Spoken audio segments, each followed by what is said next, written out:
quantio. Lucas? Davi? Quantio é um determinado valor das observações que é tipo, se for quantio de, por exemplo, 25% seria o primeiro quantio, até ele estão contidas 25% das observações do seu conjunto. Excelente. Então, para complementar, né, a afirmação, né, a definição dada pelo Davi, então vamos formalizar. Quantio é uma medida resumo. Então, nós temos medidas resumos que descrevem um conjunto de dados. Temos medidas de posição, medidas de variabilidade ou dispersão, medidas de assimetria e medidas de kurtóse. Tá? Então, medidas de posição são aquelas medidas resumo que me indicam posição no conjunto de dados. Nós temos entre as medidas de posição, nós temos medidas de tendência central. Então, por favor, Nicolas, uma medida de tendência central, que você lembre, que tende a estar no centro, que representa, é uma medida de posição, que indica que os dados estão centrados naquela medida. Por exemplo, Gabriel, média. A média é uma medida de tendência central. Ela tende a estar no centro do conjunto de dados. Como definição, a média é o ponto de equilíbrio do conjunto de dados. É o primeiro momento ordinário. Lembrando da física, é o ponto de equilíbrio de um conjunto de dados. Ok? Por isso que a média é altamente afetada por valores extremos. Então, outra medida de tendência central, Natasha, a mediana. A mediana tende a estar no centro de um conjunto de dados. Por quê? Porque ela define exatamente a posição do conjunto de dados, que diz que 50% das observações são menores que aquele valor e 50% são maiores que aquele valor. Então, a mediana é também uma medida, resumo do conjunto de dados, que tem tendência central. Outra medida de tendência central, mas nem sempre, é uma medida que a gente pode encontrar no conjunto de dados. Por exemplo, Gabriel, a moda. A moda é uma medida também, em vários modelos probabilísticos, ela está, né, no centro do conjunto de dados, mas não necessariamente. Tá? Então, a gente tem conjuntos amodais, ou seja, conjuntos de dados que não têm moda. Ou temos conjuntos de dados que podem ser bimodais, trimodais, etc. Bem-vindo. Então, são medidas de tendência central. Outras medidas que definem posições no conjunto de dados. Então, quando eu vejo um conjunto de dados, eu posso pegar e eu gostaria que vocês tivessem essa mesma imagem do conjunto de dados. Vocês aprenderam aquele gráfico no exploratório chamado dot plot. Então, você tem, né, o eixo de valores do conjunto de dados, ok? Que vai do mínimo até o máximo possível. Então, por exemplo, altura de adultos, estudantes da Universidade de Brasília. Então, eu tenho um eixo de variação do conjunto de dados, que pode ir de um mínimo, que pode ser 1 metro, até 2 metros. Vamos supor um eixo de variabilidade bem grande, né? 1 metro a 2 metros. Então, eu vou encontrar observações nesse intervalo, ok? Então, eu tenho o eixo de variabilidade do conjunto de dados. Eu tenho o eixo.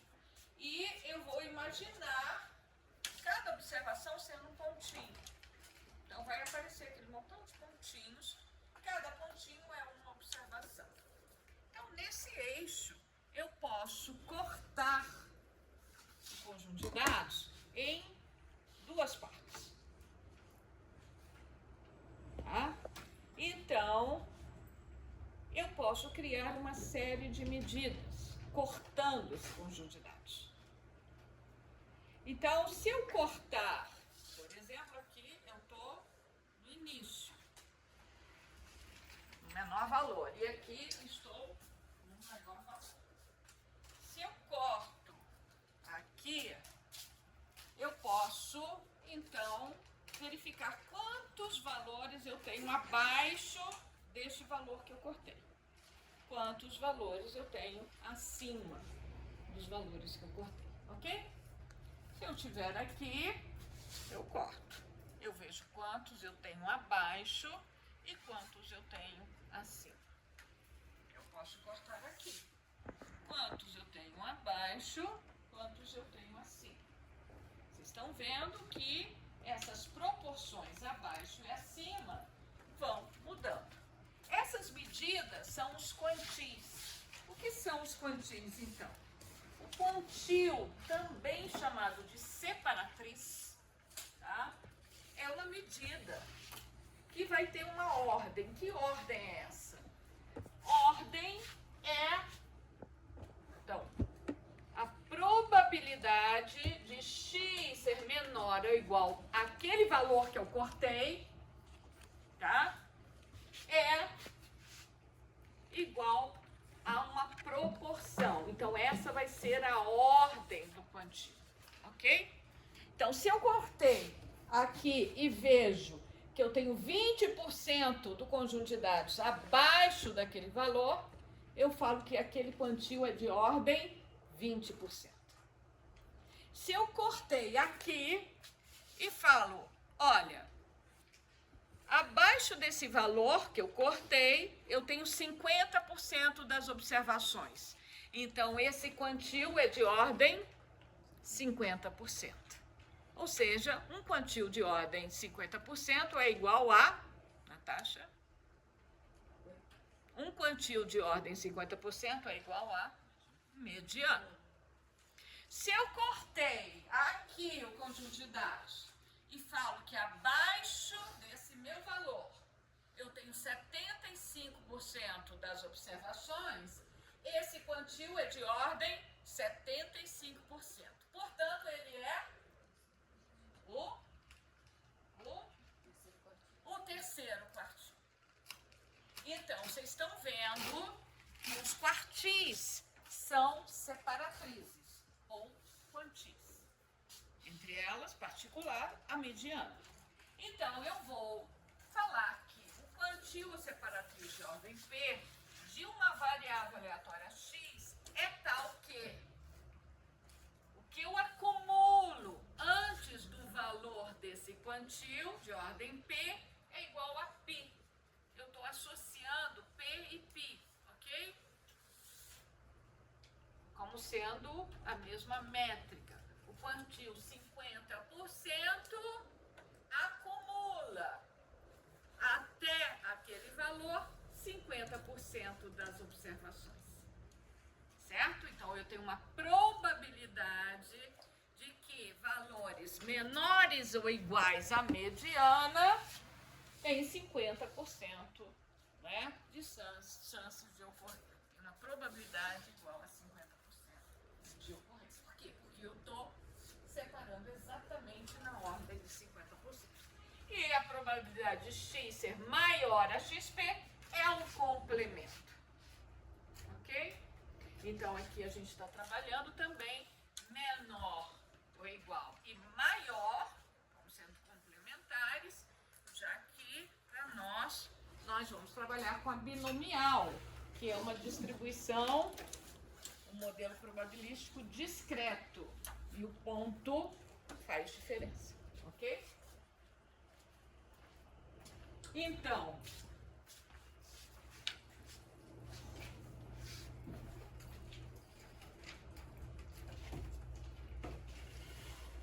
Então, eu vou ver, né, se eu tenho, por exemplo,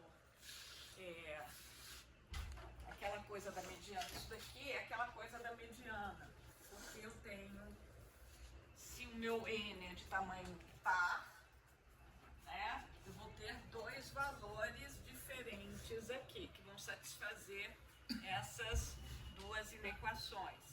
E, então, eu vou tirar uma média entre esses valores. Então, isso é para a gente pensando num conjunto menor de observações, ok? Então, nós vamos fazer um teste de hipóteses para os quantis. Então, vocês nunca viram isso.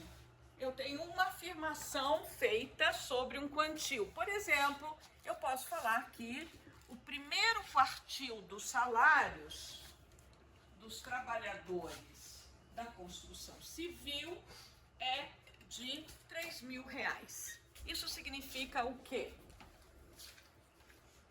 Que afirmação é essa? A probabilidade de você ter alguém funcionando. Não, mas você não vai falar isso para um sindicalista. O que você vai falar para o sindicalista? 25% do salário do outro recebe até 3.000. Então, é essa afirmação que faz. Olha, 25% dos trabalhadores da construção civil ganham até R$3.000. E o que o sindicalista vai falar? É possível. Isso é muito pouco. Vamos reivindicar, vamos à luta e tal. Essa é uma afirmação que não pode ser, né? Então, será que é verdade isso? É muito baixo. Se for verdade, nós vamos entrar com um movimento grevista nacional para tudo. Vocês já eram nascidos quando pararam? Claro que era. Pararam os caminhoneiros? Gente, lembra quando pararam os caminhoneiros? Eu nunca acreditei. Gente, eu estava com um convidado, um pesquisador americano, da Universidade de Boston, tinha vindo fazer palestra e para tudo, e a gente tinha uma viagem para Pirinópolis, fomos no meio do caos. Sem saber se ia ter gasolina ou não, compramos gasolina no caminho. E o preço exorbitante da gasolina. Qual foi o preço exorbitante? Não é possível que a gasolina, o litro da gasolina esteja a este valor. Você lembra, Luciano, qual era o preço exorbitante da gasolina naquela época? Hã? R$5. R$5. Teve posto chegou a 5. Não acredito, R$5. Que coisa! Como é possível? Hoje, se a gente encontrar um posto com R$5, a gente corre para encher o tanque. Hoje, enchi o tanque a 6,24. Onde estamos? Onde estamos? Foi onde? Então, existem situações que eu quero fazer testes para a mediana. Por exemplo, eu posso falar, né, que o terceiro quartil das notas dos alunos foi de 4,5. E vocês vão falar o quê? Será, professora? Não, o que quer dizer isso? O terceiro quartil é 4,5. 75% dos alunos tirando 4,5 ao ano. Mas em 5, não era em 10. E todo mundo agora está feliz, ok? Então, isso quer dizer que tem uma afirmação feita sobre um parâmetro populacional, né, que me interessa averiguar. Eu tenho uma suspeita de que aquilo possa não ser verdade. Por isso, eu vou empreender um teste. Tá? Se eu aceito, eu fico feliz com a afirmação. Mas se eu discordo e quero, ou eu tenho alguma dúvida sobre a afirmação, eu vou fazer um teste de hipótese para verificar se aquela afirmação é verdadeira. Então, vamos ver que um teste de hipótese para um quantio, né, eu olho o quantio de ordem P da variável aleatória X, salário, notas, peso, altura, etc.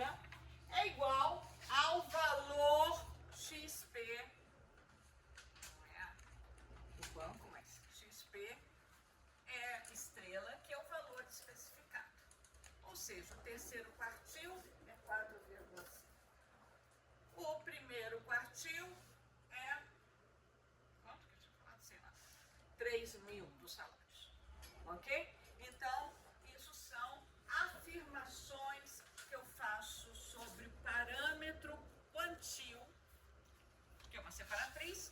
Os quantis ou separatrizes podem ser mais específicos, como os quartis, como os decis, como os percentis. Mas qualquer ordem de 0 a 100 está valendo, ok? Então, isso aqui é o mesmo que falar que a probabilidade de x ser menor ou igual ao valor estipulado, ou seja, a probabilidade dos salários de trabalhadores da construção civil ser menor ou igual a 3.000 é igual a 25%, 0,25. Não é isso? Que era o primeiro quartil. Então, 0,25. Então, vejam como eu estou fazendo uma elaboração de hipótese. Ou, eu estou falando que o valor π, ou P, aqui é a nomenclatura, tá? Eu estou usando uma notação privilegiando o π como parâmetro. Eu estou falando que essa probabilidade P, ou π, na população, é igual ao valor que eu afirmei. Ou seja, P, que é o π, que é a probabilidade de x ser menor ou igual ao valor estipulado, tá certo? Probabilidade de x ser menor ou igual a 3.000, essa é a probabilidade que me interessa, que eu estou chamando de π. Ela é igual a 0,25, porque eu estou falando que é o primeiro quartil. Certo? Então, vocês estão vendo que tudo isso daqui se reduz a um teste de uma proporção. Então, moral da história de hoje, que teste de quantis, o teste de qualquer separatriz, tá? Sejam os quartis, os decis ou os percentis, são testes de uma proporção. Então, esse teste de uma proporção, vocês viram que a gente pode, para amostras pequenas, usar a distribuição exata binomial, ou seja, fazer um teste de uma proporção usando a distribuição binomial, chamado teste binomial. Ou para amostras suficientemente grandes, nós vamos usar a sua aproximação normal que a gente aprendeu em métodos 1. Ok? Fácil? Muito fácil. Então, vocês estão vendo que aqui se trata somente de uma interpretação, né? E você cai num problema já conhecido. A solução é conhecida. Ok? Dúvidas sobre isso? Bernardo, Eduardo, tudo bem? Humberto, tudo bem? Não temos café, de novo. Ele já nem lembra da tarefa dele. Na hora foi o primeiro a levantar a mão. Agora já esqueceu. Tudo tem as suas consequências. A gente tem que... Porque tem gente que lembra. Eu sou uma pessoa que lembra para sempre. Falou? Eu lembro para sempre. Não, tem umas coisas, graças a Deus. Coisas ruins a gente esquece. Mas eu estou na expectativa que você cumpra com a sua missão de trazer um bom café. Quais são as consequências? Consequências é não trazer. Vamos ficar infelizes. Até o fim. Decepcionar. Isso. Decepcionar. Não é. Não, seus colegas, mais do que eu, estão na expectativa, né, de ter uma tarde feliz, alegre, né, compartilhada. Alguém vai trazer alguma coisa a mais que falar. Não, posso trazer isso. Não. está nos esperando. Não é? A esperança não acaba. Põe esses meninos para trabalhar um pouco, né? Bom, tudo certo? Então, aqui nós vamos fazer exercício depois. Nós vimos o teste binomial na aula passada. Mas infelizmente alguns não vieram na aula passada, ainda não tem a binomial. Não vou repetir. E tá o teste lá para vocês lerem, etc, etc, etc.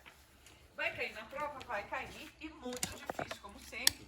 Né? E eu vou já fazer o upload da lista sobre binomial, para a gente começar a fazer os exercícios.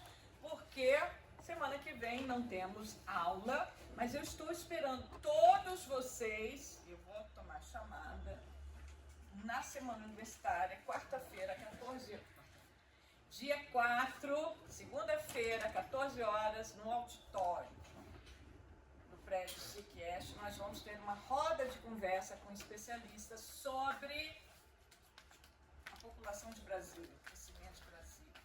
É um tema dos retratos de Brasília, que é o nosso projeto de extensão. Ok? Vem, compareça. Acho que vai ter brindes. A gente tem que dar brindes, não. Mas a gente vai ter um coffee break depois. Aí tem que falar para o pessoal comprar os livros. Então, esse foi o teste. Outro aspecto da inferência, muito importante, é construir intervalos de confiança. Né? Então, o que é um intervalo de confiança? O que é um intervalo de confiança? Júlia?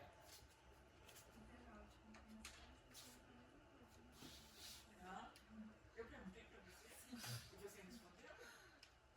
Não, na verdade, eu perguntava que era confiança. Era a probabilidade. Sim, e o que é um intervalo de confiança? É o intervalo que pode estar o estimador em determinada probabilidade. É um intervalo cuja probabilidade de conter o verdadeiro valor do estimador é dado pelo grau de confiança, né? Cuja confiança representa a probabilidade de que ele contém aquele estimador. Então, é uma forma de eu fazer estimação.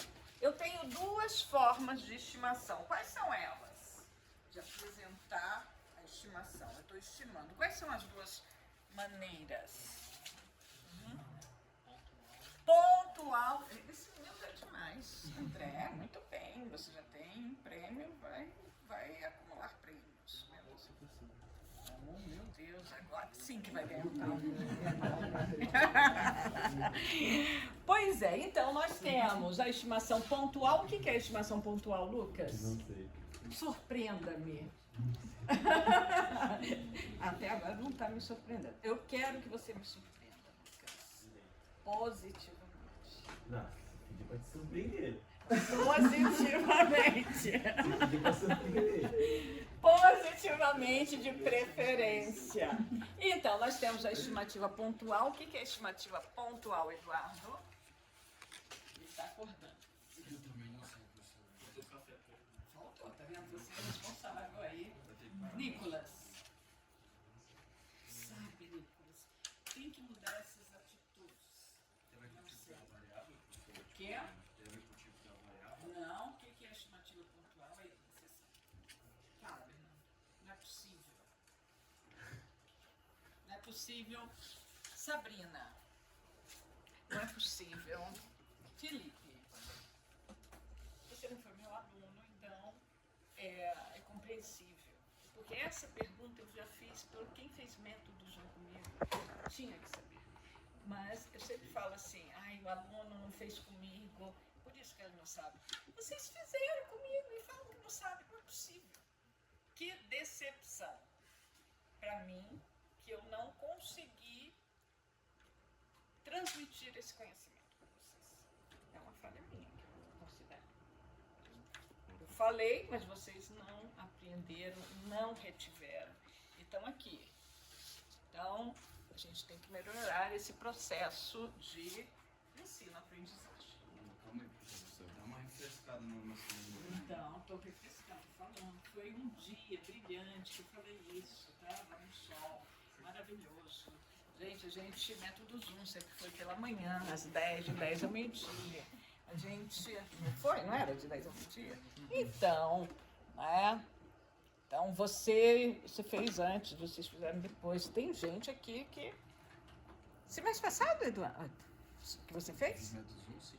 Pois é, tá, olha, fresco na sua memória. Muita coisa tá, mas. O que é uma estimativa pontual? Seria o único valor? Hum? Seria o único valor? O valor, que único valor é esse? Valor do estimador. Qual é o valor? Valor do estimador. É o valor do estimador, o quê? É o valor do estimador, o que mais? Pra mim, se tipo, um estimador por x fosse igual a um valor fixo, não sendo maior ou igual a. Não. É o quê? É o valor que eu encontro.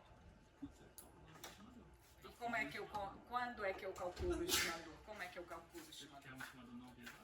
Não é isso que eu quero.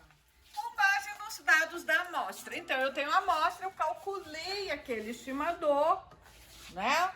É o valor, a estimativa pontual é o valor, né, do estimador para aquela particular amostra. Essa é uma estimativa pontual. O que é uma estimativa intervalar?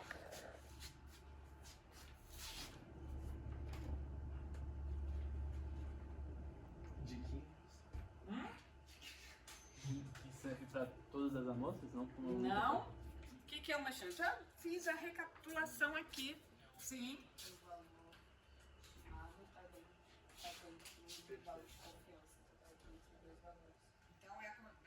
Então, o que é? O que eu considero para a construção dessa estimativa intervalar?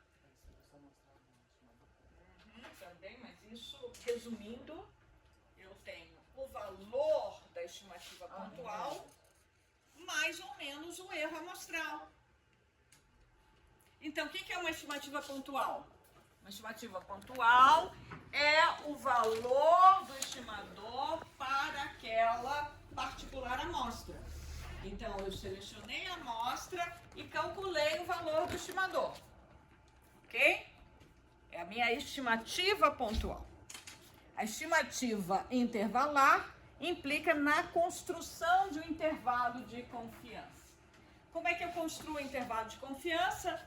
Eu pego a estimativa pontual mais ou menos o erro amostral. O erro amostral tem dois componentes, não é? Tem o componente da variabilidade daquele estimador, que é o erro padrão do estimador, e também o componente vinculado à distribuição amostral daquele estimador, ok? Então, nós vamos construir intervalos de confiança para o plantio. Então, eu tenho uma mediana, por exemplo, a mediana das notas é igual a 3,2. O que quer dizer isso? Essa é uma estimativa pontual. O que quer dizer isso, Humberto?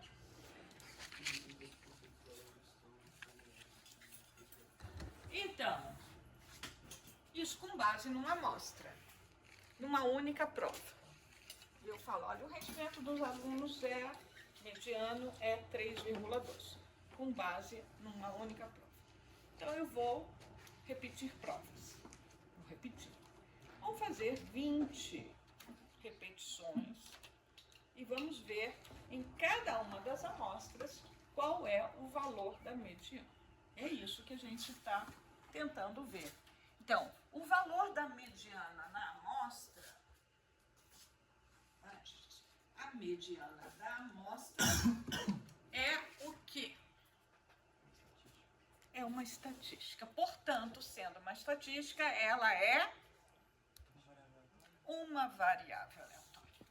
Isso quer dizer que, para cada amostra que eu selecionar, eu vou ter diferentes valores para a mediana. Poderei ter um conjunto de valores da mediana. Ok? Então, nós estamos calculando a mediana na amostra.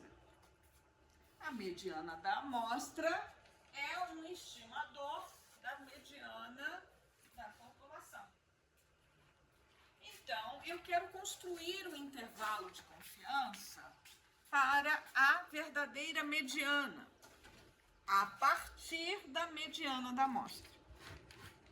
Então, nós vimos em método Zoom que nós construímos intervalos de confiança para a média. Então, como é que era o intervalo de confiança para a média? Tem um pedaço disso, eu vou pegar de giz. Departamento. Hoje. Então, como é que eu construía um intervalo de confiança para mi? 1 menos alfa. Como é que eu construí? Tem variância conhecida e variância desconhecida. Eu posso... Então, vamos por variância conhecida. Como é que era? X barra, então, é o estimador de mi, ok? É o estimador de mi. E o que mais? Mais ou menos. Mais ou menos o erro amostral. O erro amostral, como é que era? Se a variância é conhecida, então o modelo que eu vou usar é a normal. Então, eu vou ter o Z alfa sobre 2, lembram? E agora eu vou ter o quê? A variabilidade de x barra, representada pelo seu erro padrão. O erro padrão é S sobre... S não, sigma. Sigma sobre raiz de N. Ok? Certo? Nicolas? Bernardo? Humberto? Davi? Lucas? Cadê outro Lucas? Sumiu, tá vendo? Estou anotando. E essas saídas e entradas vai diminuindo a presença. Vai ser assim, ó, contagem de minutos de presença. Então, esse é o nosso intervalo de confiança. Certo? Como é que eu cheguei aqui? Lembra que eu cheguei aqui trabalhando a distribuição amostral de x barra. Eu sei que x barra é normal com que média? Média mi, que é o nosso parâmetro a ser estimado. X barra, né? A expectância de x barra é mi, e a gente sabe que x barra é um estimador não tendencioso, não viesado. Tem uma propriedade muito desejável de estimador. Então, nós vimos isso, toda essa demonstração em métodos. Então, nós vamos ver que para a construção do intervalo de confiança para os quantis, usando a distribuição binomial, vai ter, né, uma semelhança com o processo que nós descrevemos para chegar nessa expressão, mas nós vamos fazer de outra maneira, certo? Nós vamos usar as propriedades da distribuição binomial, ok? Então, como é que nós vamos fazer? Em primeiro lugar, nós vamos ordenar a nossa amostra. Então, nós vamos ordenar os dados que nós observamos. Lembrando, vocês estão vendo que no intervalo de confiança, Isso é muito importante. Quando eu construir o limite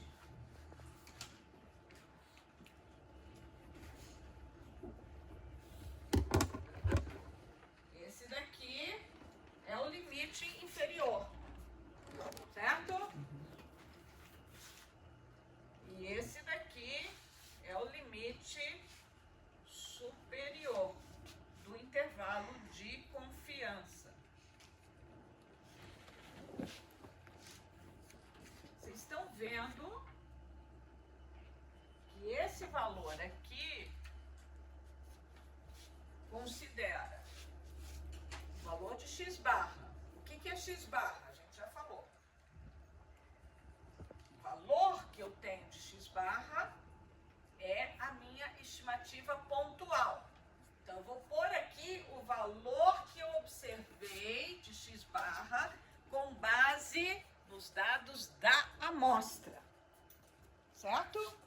Então, vejam que esse valor, esse limite inferior, é com base nos dados observados da amostra. Eu tenho um valor de x barra, vou calcular a estimativa pontual com base nos dados amostrais. E tenho aqui n.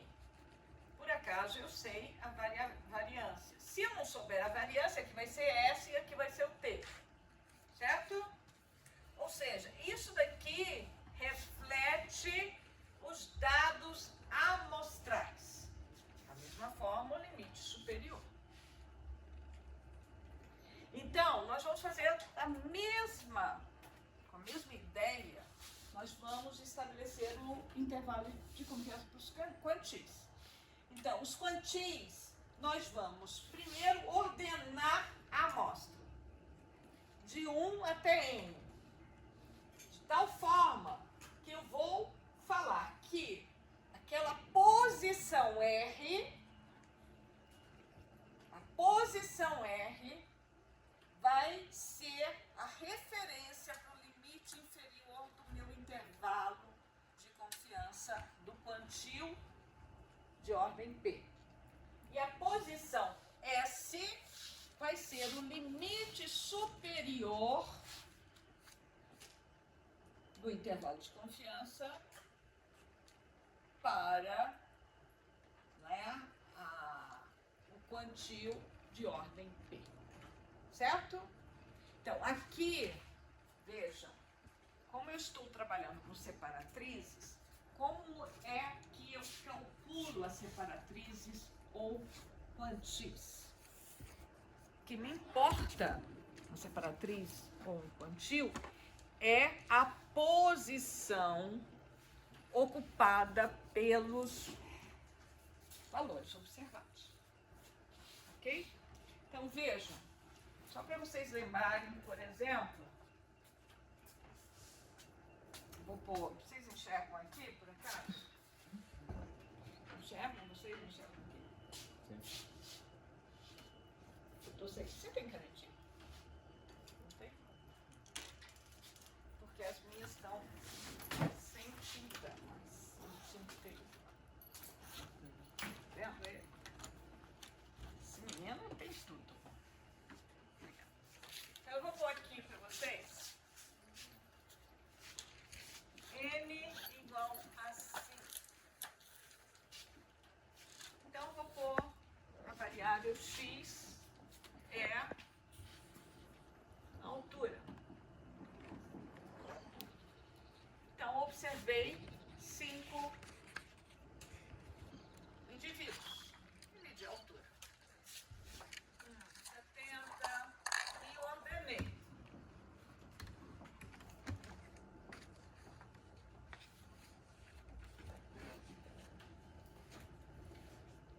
Qual é o valor da mediana? Por quê? É o valor do meio. O que eu vou calcular a mediana? Em 5 é a terceira observação.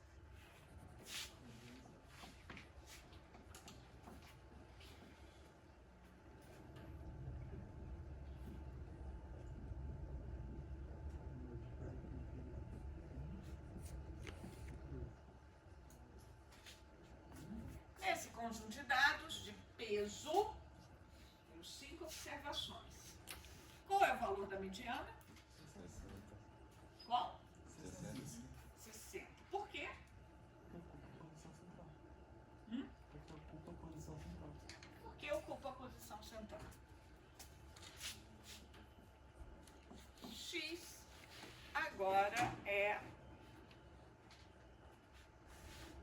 Ó.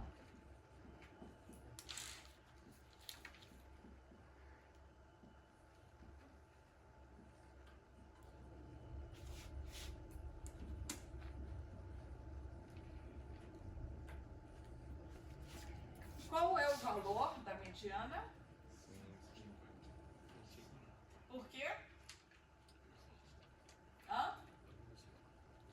Ocupa a terceira posição. Então, vocês viram que o valor mudou. A variável aleatória mudou. O que não mudou? A periodicidade. Em 5 observações, sempre a mediana vai ser a que ocupa a terceira posição, ordenado os dados do ROM. Então, lição de hoje. Para calcular as separatrizes, eu tenho que ordenar os dados e determinar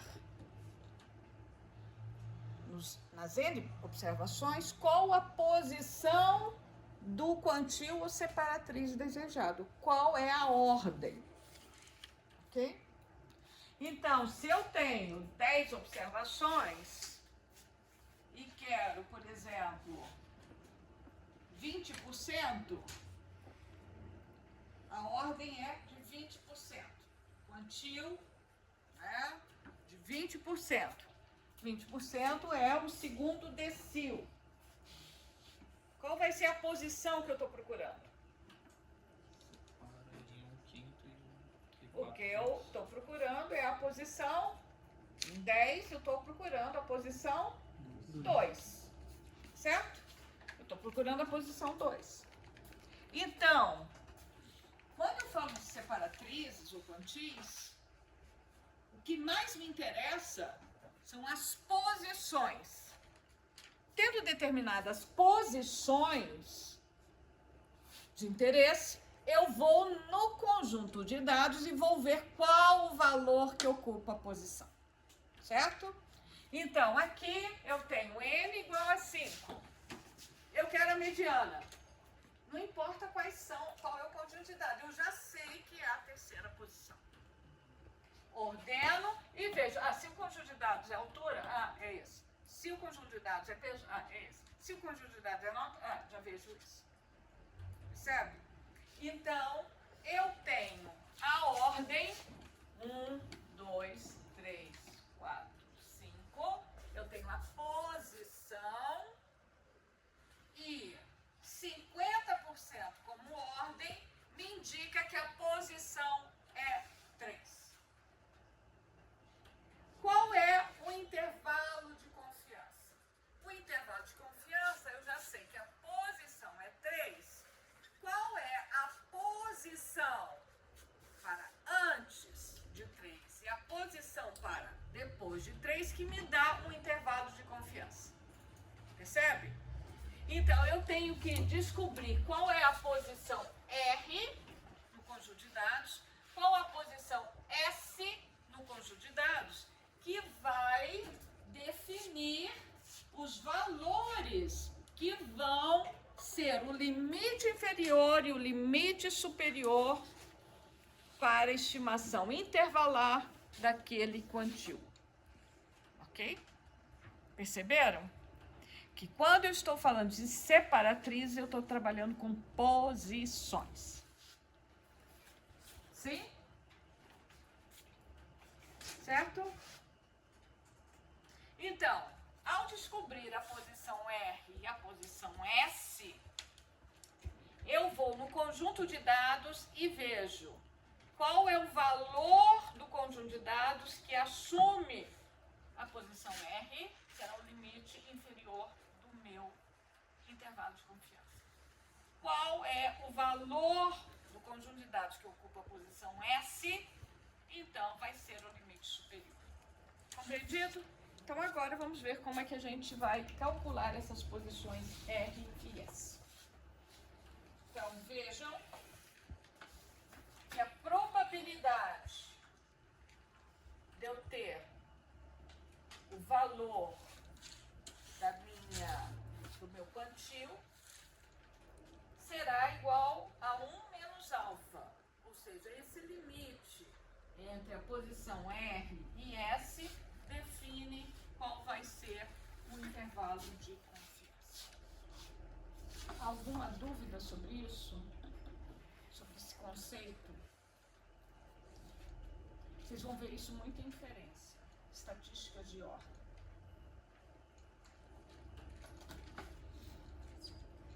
Então vamos ver como é que a gente calcula essas posições R e S.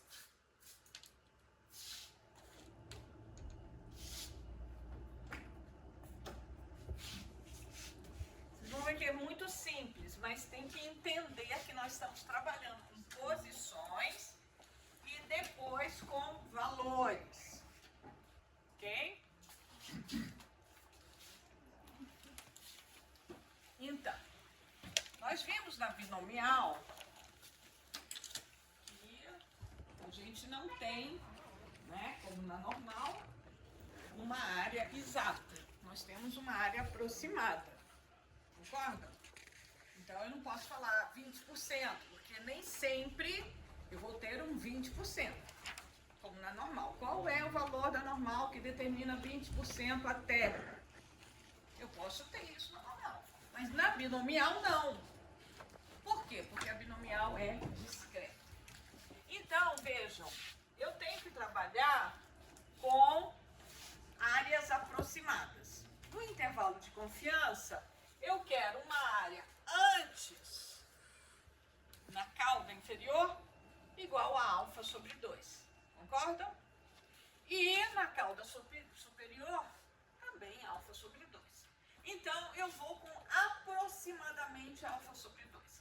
Ou seja, se o intervalo é de 90%, quer dizer que entre os dois valores eu tenho 90%. Certo? Alfa sobre 2 seria 5%. E alfa sobre 2 acima, outros 5%. Então, eu vou com essas referências. Então, aqui eu tenho uma referência, quando eu falo um intervalo de confiança de 95%, um intervalo de confiança de 90%, vai ser a minha referência. Ok?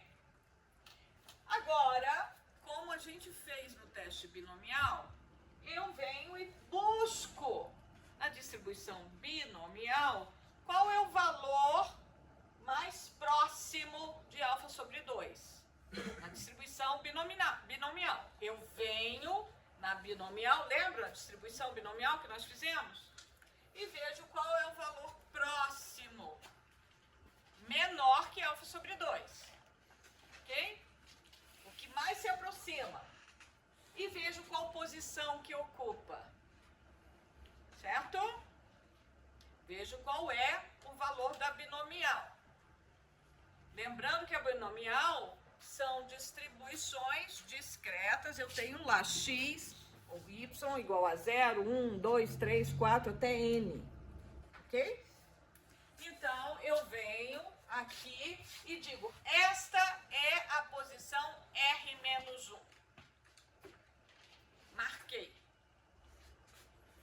Vou nos valores superiores e vejo qual é o valor, né, mais próximo de alfa sobre 2. Ou 1 menos alfa sobre 2.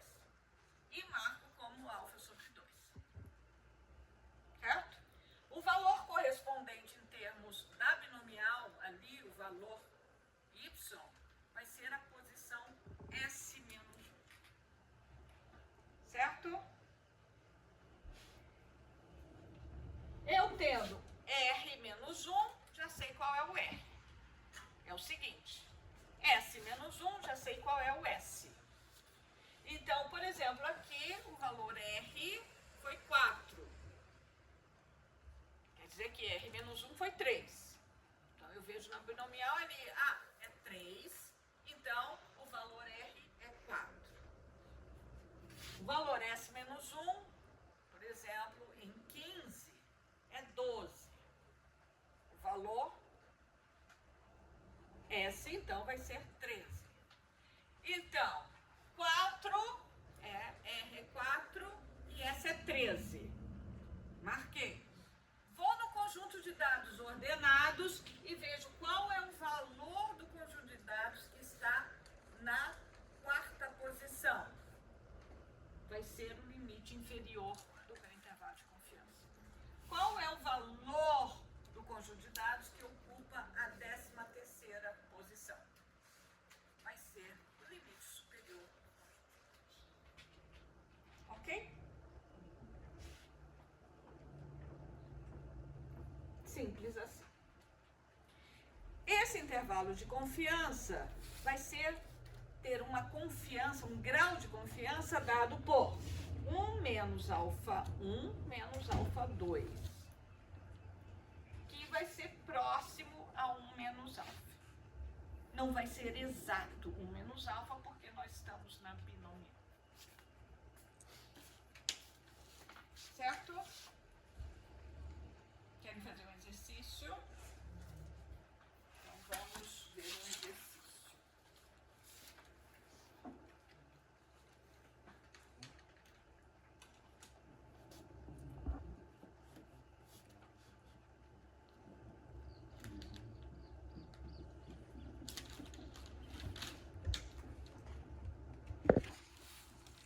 Vocês conseguiram ler o Conover? Deixa eu ver aqui, vamos ler o Conover.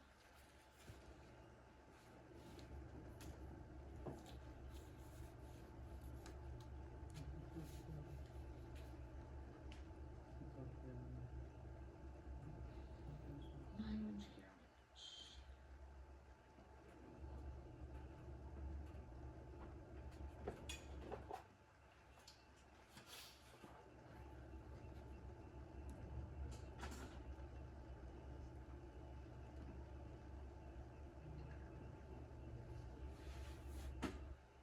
Exercício aqui do Conover, segundo Conover.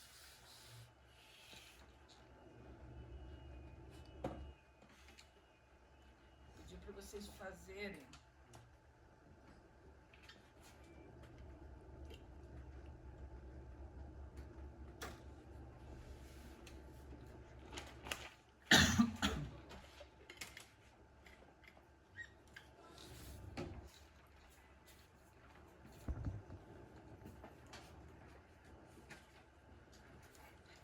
Então, vamos ler aqui.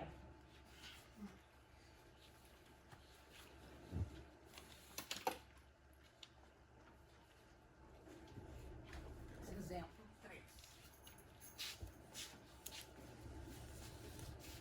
Então, 16 transistores foram selecionados em processo aleatório, né, num grande conjunto de transistores, e foram testados. Então, aqui é bem na área, né, de engenharias, aplicamos engenharias. Então, o número de horas até a sua falha foi, né, anotada para cada um desses transistores. Então, ficou funcionando até falhar. Queremos encontrar o intervalo de confiança para o quartil superior, ou seja, o terceiro quartil, com um coeficiente de confiança próximo a 90%. Tá? Então, nossa referência 1 menos alfa é 90%.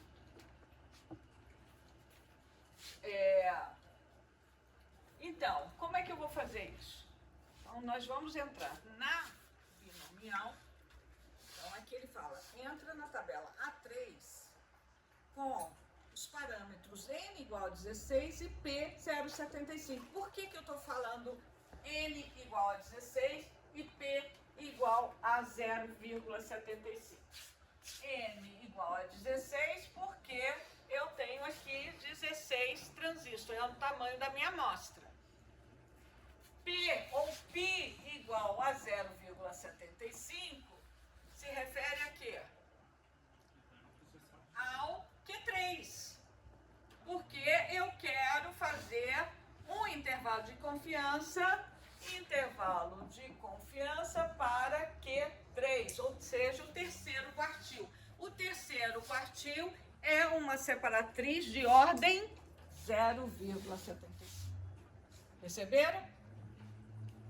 Tá? Então, na prova, eu posso pôr, faço o intervalo de confiança para o terceiro decil. O que é o terceiro decil? P igual a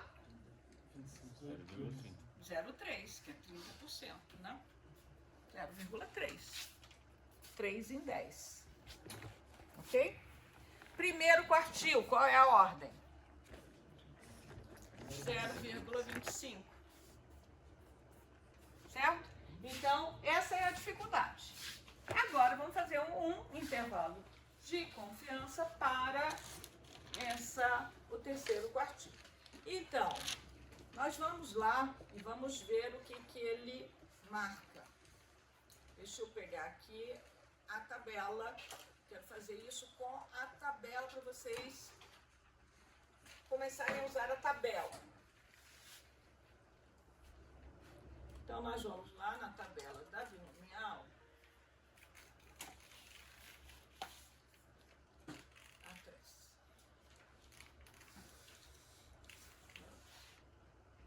Como é que eu ponho isso aqui?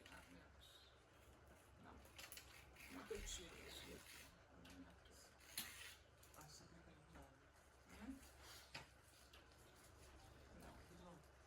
Não. Onde que eu clico? Só clicar de novo, você vai clicar aqui. Na lupa mesmo. Aqui? Na lupa mesmo. Não lembro, esse troço é novo.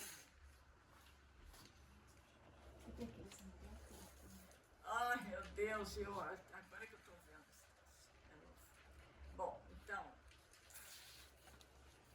o que eu posso fazer? Acho que talvez você clicar em ferramentas para lá em cima que tá azulzinho. Clicar ali do lado do que está marcado ali. Onde que está marcado? Ali a página.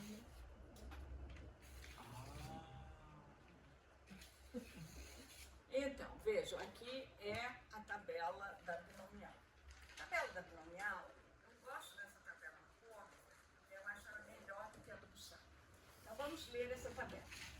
Então, aqui tem os valores de P, que são as probabilidades de sucesso de uma binomial, que define um dos parâmetros da binomial.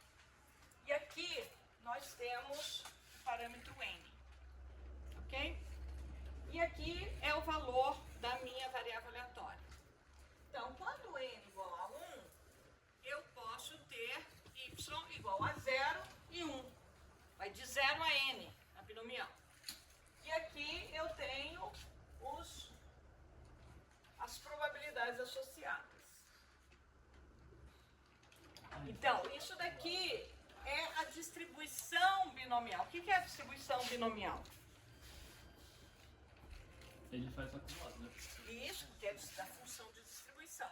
Então, é a probabilidade de y ser menor ou igual ao valor yzinho que está lá. Certo? Então, ele vai... Então, é probabilidade de y ser menor ou igual a 0. Quando n igual a 1 e p igual a 0,05. Quando é igual a n, sempre vai ser 1. É a probabilidade acumulada. Certo?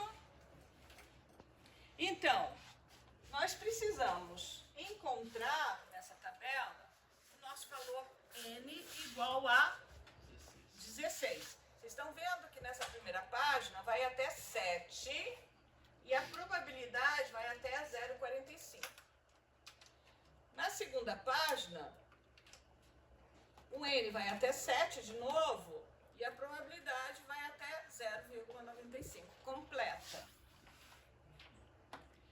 terceira página, eu começo com n igual a 8. E vou de 0,05 até 0,45. E aqui vai até 11, porque começa a ficar grande, tá vendo? Vai acumulando. Na quarta página, eu vou de 8 a 11, complementando as probabilidades. Ok? Agora, eu vou a partir de 12, com probabilidades de 0,5 até 0,45. E vou até 14. Eu repito os mesmos até 95. Agora eu começo em 15 e vou até 0,45. 15 e 16. Agora eu vou 15 e 16 até 0,95. Tem 17, 18. Vamos ver até onde vai. 19, 20. E acabou a tabela da binomial. Então, vocês já vão saber que um exercício da binomial vai ter n até 20 para vocês fazerem, usarem a tabela do cômodo. Então, essa já é uma dica para vocês. A prova, vocês sabem que não tem nenhuma pegadinha nas provas, tudo é dito anteriormente, com consulta. O Gabriel já passaram por isso. Fiquem tranquilos, só que tem que saber usar a tabela. E nós vamos aprender agora. E na prova a gente tem que saber. Traz a tabela. Ou traz no seu tablet. Não precisa imprimir para a nossa sustentabilidade. Né? Então, com N maior do que 20 é melhor aproximação. Você pode, em 20 a gente vai usar a aproximação. Tá? Vou tentar ver isso. E o nome desse conteúdo é aproximação, o teste P. Teste binomial. Não é aí, é no Conover. O Conover está, o texto está tudo na plataforma Aprender. Vocês podem consultar. Tem esse aqui também, alguma coisa parecida, né, que você Aí não sabe não. Tem alguma coisa no Barbeta, mas não. Por isso está tudo aqui, tá? Eu estou lendo o texto junto com vocês. Tá lá o texto, vocês não precisam imprimir. Quem quiser imprimir, imprima, mas vocês podem usar, né, no computador, ler no celular. Então é 16. N16 e o nosso é aqui, né? 75. Então, nós vamos ver esse conjunto de valores. Estão vendo?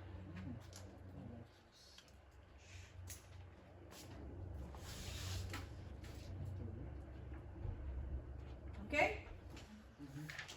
Certo? Então, nós falamos ali 90%. 90%, então nós temos 5% no lado esquerdo, inferior, e 5% de área, que é a nossa alfa sobre 2, de referência. Então, a gente vai aqui acumulado. Então, a gente vem até 5%. Aqui já ultrapassou 5%. Vejam, este é o valor menor que 5%. Então, este valor aqui corresponde à posição 8. A posição 8 corresponde a R menos 1. Certo? Agora eu venho e tenho que ver 5% acima. Aqui eu tenho quantos por cento? 7. E aqui eu tenho 1. Então é aqui, né? Porque aqui tem mais. Certo? Aqui, então, é a nossa S menos. Então, as nossas posições, R é igual a 9 e S igual a 16. Ok? Esse do S mais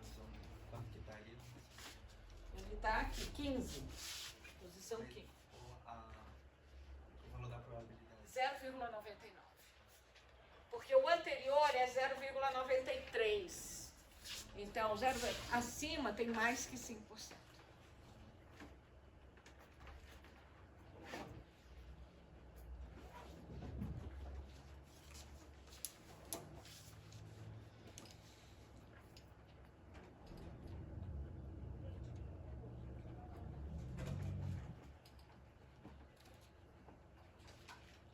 Mas por que ele pôs 14? É porque não seria S mais 1, professora, de um lado menos do outro. É, isso mesmo. É porque ele tem que ser, é isso, eu sempre confundo, vocês me perdoem, mas eu sempre confundo essa coisa. Então, aqui tem que ser 1 menos alfa, na verdade, ele vai pegar aqui mesmo, porque ele é o mais próximo antes, tá? Do 0,9795. É o mais próximo antes. Então, S menos 1. Então, aqui vai ser, eu sempre confundo.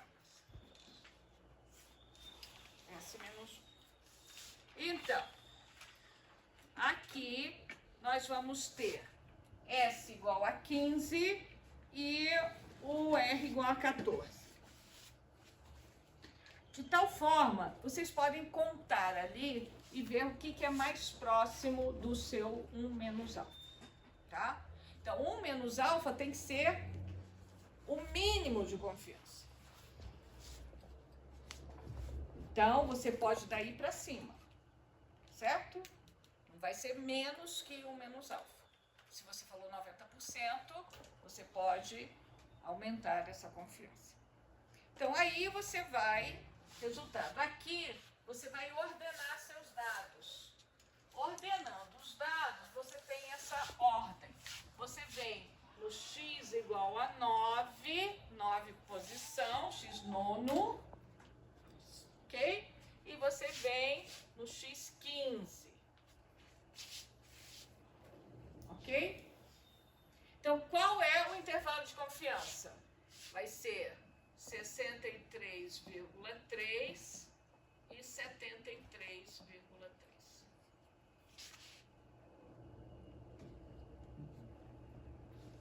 Certo? Professora, pode você repetir a outra parte de como que escolhe o S? Vamos lá.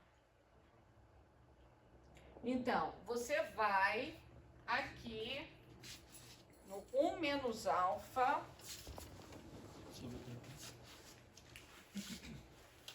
Você vai naquele valor, porque aqui é acumulado. O meu erro é que aqui é menor ou igual, tem que ser maior. Então, aqui, maior é acima desse. Perceberam? Isso daqui é a probabilidade de y ser menor ou igual ao valor y. É 0,93. Certo? Hã? Menor igual a 14, né? Que é o 14, certo? Então, o que sobra, então, maior, e aí eu vou ver qual é o maior ou igual, tem que ser o 15, certo? Por isso que a posição é o 15. Porque senão eu vou pôr outra, vai restringir muito. Então, aqui maior, como é maior que é 0,7, maior ou igual ao seguinte, que é essa daqui, juntando esse daqui, o complementar, tá certo? Então, eu venho aqui e vejo qual está muito próximo de 0,95. 0,95, que é o acumulado que eu tenho com a minha referência de alfa, no lado superior. Então, 0,95 é o acumulado. Qual é que eu acumulo até ali, né, um pouquinho antes? Porque vai ser o S menos 1. O S já é o valor que eu tenho acima. Certo? Por isso que a gente vai de menos 1 para dar esse ajuste. Então, aqui é um pouquinho antes de 5% e aqui um pouquinho antes de 95%. Certo? Então, vai ser o R-1 e o S-1. Então, aí eu descubro quais são os valores de R e de S. Certo? Eu ordeno meu conjunto de dados e vejo quais são os valores que ocupam a posição R e a posição S. Esse é o intervalo de confiança. É simples. Vocês estão vendo que vocês não têm que fazer nenhum cálculo, só usar a tabela. Certo? Até aí tudo bem?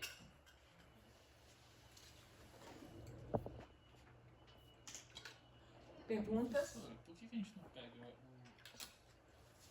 R-1 sendo 9? Então, Sendo o quê? 9. Porque R-1 foi 8 e não 9. Se eu vou pegar um pouquinho mais que 5%, então o anterior vai ser um pouquinho menos que 5%. Tipo, se R-1 fosse 9, eu pegaria um pouquinho mais que 5%. Então o anterior seria um pouquinho menos.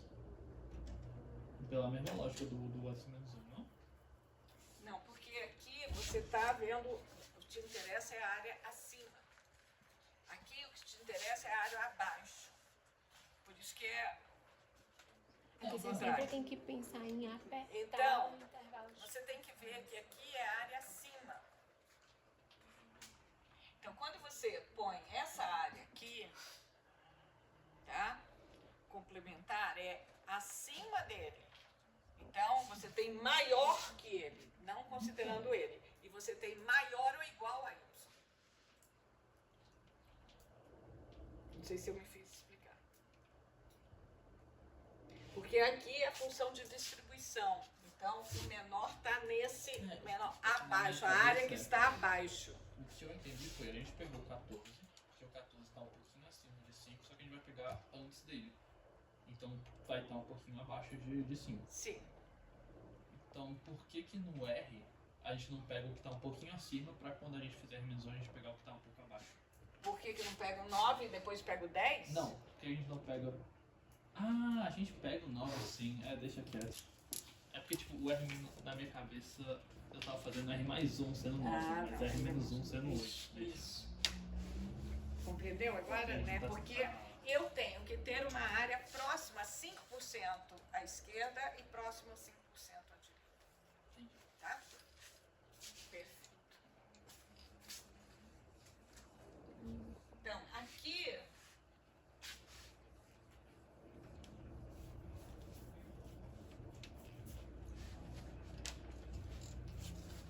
Claro que isso daqui é um recurso, né, muito interessante, né, só que não é nada prático, né, quando você vai implementar isso e tal. Às vezes isso, para implementar, você tem que, às vezes muitas linhas de programação, né, quando você tem a distribuição contínua, é muito mais fácil. Ok? Então, vamos continuar aqui.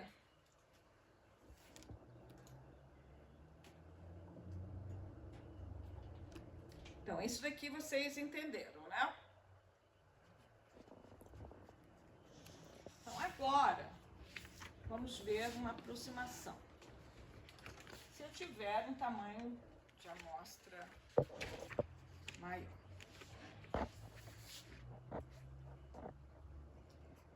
Então, muitas vezes, né, eu posso... isso aqui é a demonstração, olha.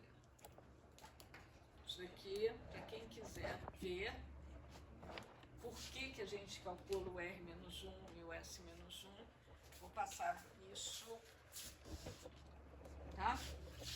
Então, aqui que eu estou trabalhando, né, com as definições, tá certo? Depois vocês dão uma olhada. Então, quando eu tenho amostras maiores, eu posso obter, também usando, né, esse princípio de posições, obter os valores de R e S, né, aproximados.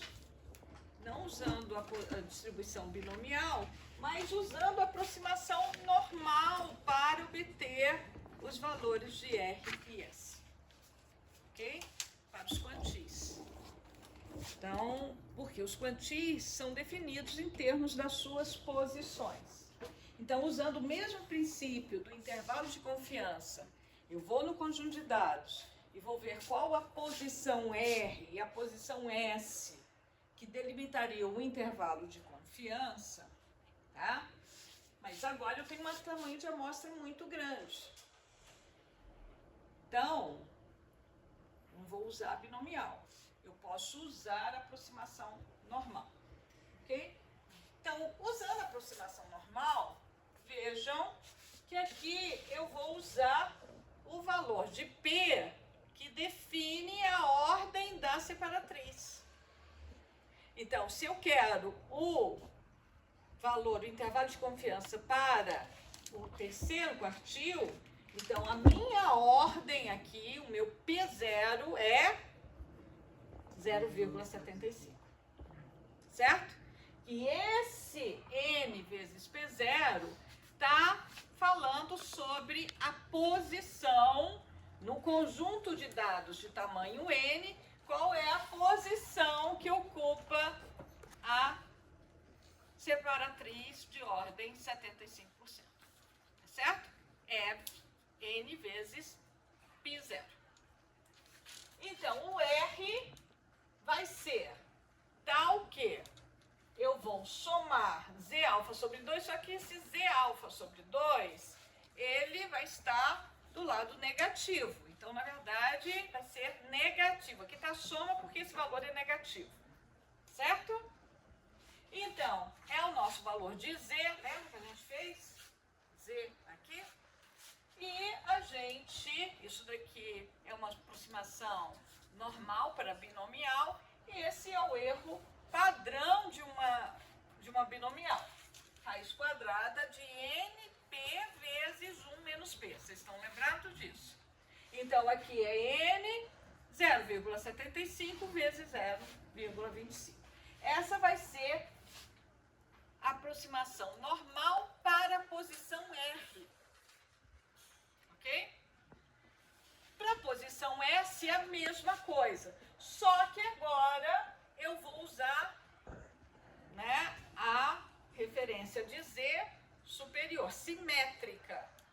Então, se aqui é 90%, 1 menos alfa, eu tenho que Z alfa sobre 2 vai ser menos 1,645. E Z 1 menos alfa sobre 2 será mais 1,645. Ok? Não? Não o quê? Aonde? Explico, com certeza. Então, nós estamos vendo a posição e qual é a aproximação normal. Então, a gente sabe que aqui é um valor de uma binomial. A posição R é um valor assumido por uma binomial. Então, qual é a transformação binomial? É a transformação normal para binomial. É só lembrar que a gente tem se Y é binomial, quais parâmetros? N, P. Aqui eu estou chamando π. Certo? Então, se Y é binomial, expectância de Y é igual a NP, ou NP. Variância de Y, que é uma binomial. Variância de Y é NP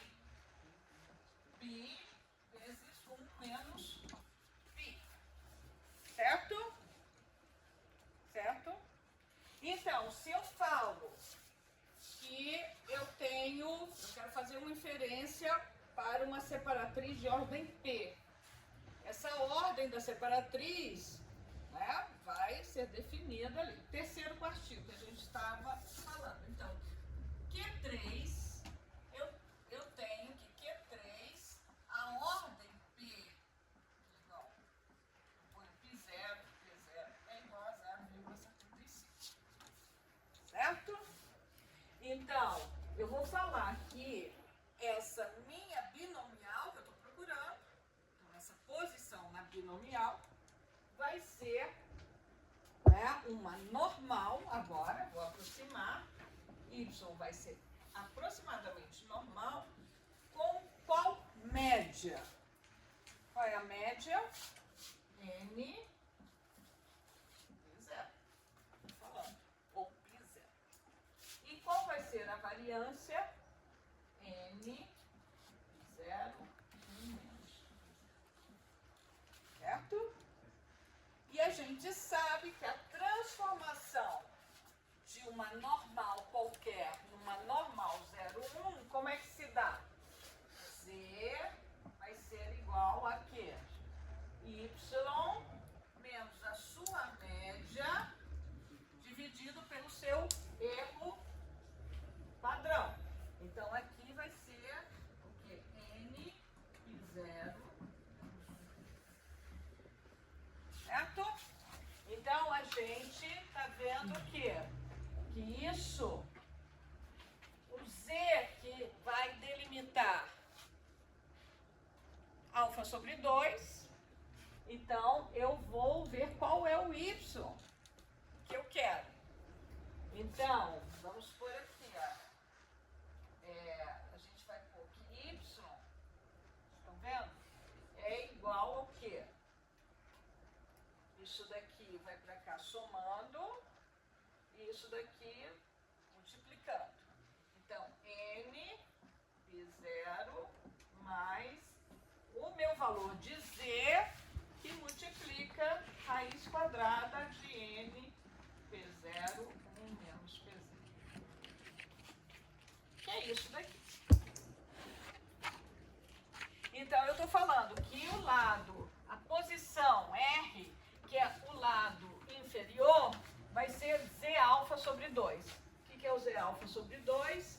É na minha normal, eu tenho Z alfa sobre 2. É o lado negativo. E aqui vai ser o Z 1 menos alfa sobre 2. Tá? Que é o complementar. Ele está falando aqui. Por quê? Porque isso daqui são simétricos. É só uma nova forma de apresentar. É que muitas vezes a gente põe aqui menos alfa sobre 2 e aqui mais alfa sobre 2. Certo? Só lembrar que esse daqui vai ser negativo, esse é o mesmo, são simétricos. Sabe? Então, eu estou buscando as posições R e S, mas essas posições, em vez de eu ir na tabela binomial, como nós acabamos de fazer, eu vou usar a aproximação normal. Então, para grandes amostras, eu não tenho a tabela para uma amostra de tamanho 35. Mas eu posso usar ainda, né? Eu quero qual o intervalo de confiança para o terceiro quartil. Eu não tenho, como é que eu vou fazer isso? Então, eu vou usar o recurso de buscar as posições no conjunto de dados, mas agora não vou usar a tabela, porque eu não tenho mais tabela para esse valor. Eu poderia até gerar, se vocês quiserem. Mas eu vou usar a aproximação normal. Ok? Então, eu vou calcular esses valores. Vamos calcular agora para o nosso problema. O nosso problema isso daqui é diretamente na tabela. Então, vamos calcular N igual a 16, P0 igual a 0,75 e Z alfa sobre 2 igual a 1,645. Então, quando eu faço isso daqui é menos 1,645. Então, 16 vezes 0,75 dá quanto? 12. 12. Mais ou menos quanto? Então aqui deu... Ah, eu já contei. Aí. Então o R estrela é igual a quanto? 9,15. E o S estrela? 14. Ah, muito bem. Mas podemos calcular. Vocês estão vendo? Estão entendendo? Então, eu tenho duas formas de calcular o R e o S. Diretamente na tabela, usando, né, as aproximações ali dos valores de alfa sobre 2, para cima e para baixo, vou na tabela e vejo as posições. Ou calculando aproximadamente quais são as posições. S, É 14,85. 85. Aqui a gente pode ir para o inteiro superior, certo? O inteiro acima. Então, R, eu ponho 10.